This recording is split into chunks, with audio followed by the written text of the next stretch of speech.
Last వీడియోలో మనం flax seeds ఎక్కువ క్వాంటిటీ తీసుకుంటే ఏమవుతుందో తెలుసుకుందాం కదండి. ఇప్పుడు ఫ్లాక్స్ సీడ్ పౌడర్ కోసం ఇక్కడ 100 గ్రామ్స్ ఫ్లాక్స్ సీడ్స్ తీసుకున్నాను.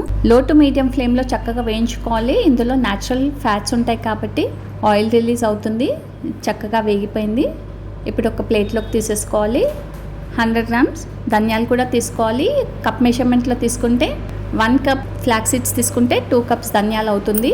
అందులోకి కొద్దిగా ధనియాలు వేగిన తర్వాత 50 గ్రామ్స్ జీలకర్ర కూడా వేసుకోవాలి. జీరా 50 గ్రామ్స్ అయితే సరిపోతుంది. ఇవన్నీ చక్కగా వేయించుకొని చల్లార్చుకోవాలి. ఫ్లాక్స్ సీడ్స్ వేడి చేస్తాయండి. ఆయుర్వేదంలో ఎప్పుడైనా అనుపానంతో తీసుకోవాలి అంటారు. అందుకే మనం ఇందులోకి చల్వ చేస్తాయని ధనియాలు ఇంకా జీలకర్ర వేసాము.